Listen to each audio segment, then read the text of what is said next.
সাত শ্রেণীর মানুষ যারা রোজা থাকার পরেও যাদের রোজা আল্লাহ সুবহানাহু ওয়া তাআলার কাছে কবুল হয় না। সারাদিন পানাহার থেকে বিরত থেকে এমনকি রোজা রাখলাম কিন্তু আমার রোজা আল্লাহ সুবহানাহু ওয়া তাআলার দরবারে কবুল হলো না, এটা সবচেয়ে বড় দুঃখজনক। এজন্য আমাদের প্রত্যেকের জানা প্রয়োজন যে সাত শ্রেণীর মানুষ যাদের রোজা থাকার পরেও আল্লাহ সুবহানাহু ওয়া তাআলার কাছে যাদের রোজাটা কবুল হয় না। প্রথম নম্বর হলো, রোজা রেখে যদি কেউ মিথ্যা কথা সব সময় বলে থাকে। রোজা থাকার পরেও সে সবসময় মিথ্যা কথা বলছে, মায়ের সাথে মিথ্যা কথা বলছে, বাবার সাথে মিথ্যা কথা বলছে, বন্ধু বান্ধবের সাথে মিথ্যা কথা বলছে। রোজা থাকার পরেও তার স্ত্রী তার সন্তানদের সাথে অনর্গল সে মিথ্যা কথার সাথে জড়িত হয়ে আছে। মিথ্যা কথা রোজা তাকে ছাড়াতে পারলো না। আল্লাহ সুবহানাহু ওয়া তাআলার পক্ষ থেকে রাসূল সাল্লাল্লাহু আলাইহি ওয়াসাল্লাম বলেন যে সে শুধু পানাহার থেকেই বিরত থাকা হলো, কিন্তু আল্লাহর দরবারে তার রোজা কখনো কবুল হবে না।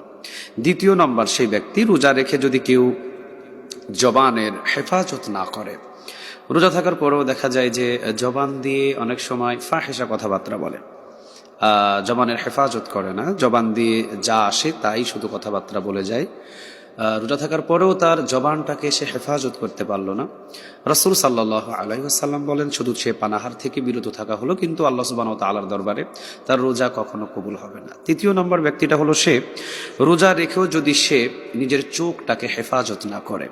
রোজা থাকার পরেও সে পর্নোগ্রাফি দেখা এবং রোজা থাকার পরেও পর নারী দেখা এবং রোজা থাকার পরেও নারীদের দিকে কুদৃষ্টি দিয়ে তাকানো, এগুলো যদি তার রোজা থাকার পরও চোখটাকে হেফাজত না করতে পারে, তাহলে তার রোজা শুধু সারাদিন পানাহার থেকে বিরত থাকা হলো, আল্লাহ সুবহানাহু ওয়া তাআলার দরবারে তার রোজাটা কখনো কবুল হচ্ছে না। 4 নম্বরে, রোজা রেখে যদি নিজের লজ্জাস্থানের হেফাজত না করে। রোজা থাকার পরেও সে হস্তমৈথুন করলো, রোজা থাকার পরেও সে নিজের লজ্জাস্থানকে হেফাজত করতে পারলো না।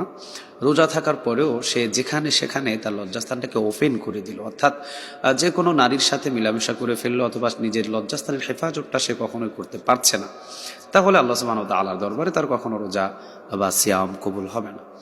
এরপর 5 নম্বরে, রোজা রেখে যদি কেউ হস্তমৈথুন করে। একই কথা, রোজা থাকার পরেও কেউ যদি হস্তমৈথুন করে, তাহলে আল্লাহ সুবহানাহু ওয়া তাআলার দরবারে তার রোজাটা কখনোই কবুল হবে না। 6 নম্বর হলো, রোজা রেখে যদি কেউ হারাম খাবার খায়, হয়তো সুদ অথবা ঘুষ অথবা চুরি করা কোনো খাবার খেয়ে সে যদি রোজা থাকে, তাহলে কিন্তু আল্লাহ সুবহানাহু ওয়া তাআলার দরবারে তার রোজাটা কখনো কবুল হচ্ছে না।